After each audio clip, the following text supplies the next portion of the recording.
વિસાવદરમાં ભાવનગર વાળા જ મને 2 ફેરું ભાવનગર ધક્કો કર્યો, મારી ઉપર કેસ કર્યો છે. હા હા, પણ તમારે એક એ તો અમે કહીએ છીએ કે આને મૂકી જો એટલે બધું રેડી.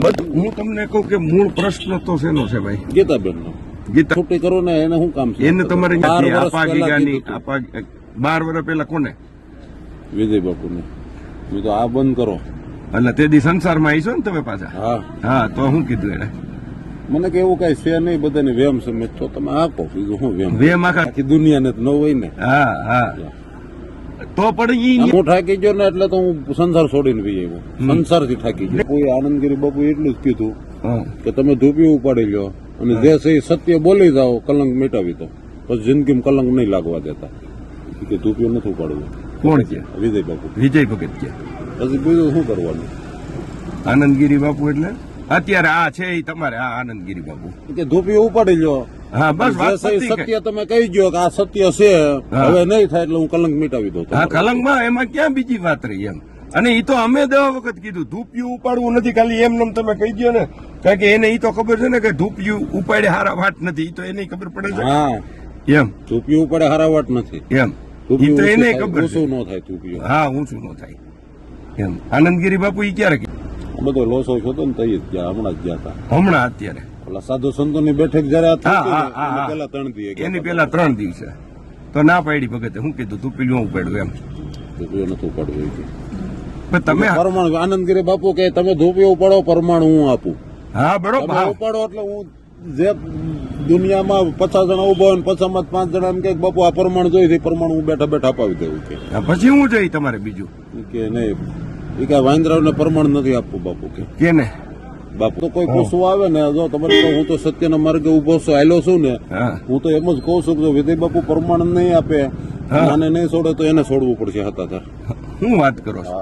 હતાધાર છોડવું પડશે? છોડવું જ પડે ને, તો પછી આમનામ રહે તો એ બાપુ આવે પછી ખબર પડે. લાવવામાં હતા ને પછી વચ્ચે પણ જો એક મુક્તાનંદ વસ્તુ મારી વાત મુક્તાનંદ બાપુના આશ્રમમાં મીટિંગ થઈ હતી હા થઈ હતી. આજથી 8, 10, 11 વર્ષ પહેલા. હા થઈ હતી. ત્યારે વિજય બાપુએ કીધું હતું હા કે હવે મારે જે હતું એ પૂરું થઈ ગયું. ગીતાબેન હારે હવે મારે કાંઈ નહીં. હતા ધર્મ નહીં આવે. જીવરાજ બાપુએ જવાબદારી લીધી હતી કે હવે જીવરાજ બાપુએ જવાબદારી નહોતી લીધી. જીવરાજ બાપુ એમ કીધું કે આને કાઢી મૂકો, એટલે મેન મુક્તાનંદ બાપુએ જવાબદારી લીધી.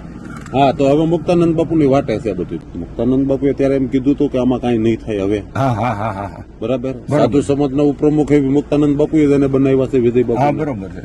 એટલે મુક્તાનંદ બાપુ કુંભમાં વી ગયા છે. હા ઈ તો બરોબર છે. પણ વસંત પંચમીનું સ્નાન જાય પછી જ આવશે, ત્યાં સુધી નહીં આવે. હા નહીં આવે. બરોબર છે. બરાબર. એટલે આ ચર્ચા થઈ છે. હા. મુક્તાનંદ બાપુ એમ કીધું છે કે હું આવું પછી એનો રસ્તો શું છે હું પછી ખબર પડશે.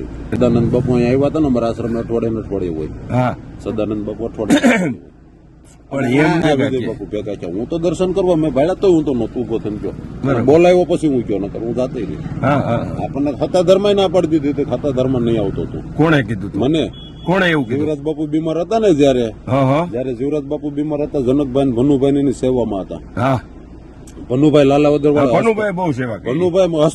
ભનુભાઈ હસ્તક મને ગાળું દીધી હતી. ભનુભાઈ ભનુભાઈ હામાં બેઠા હતા ને મને વિજય બાપુએ ગાળું દીધી હતી. શું કામ?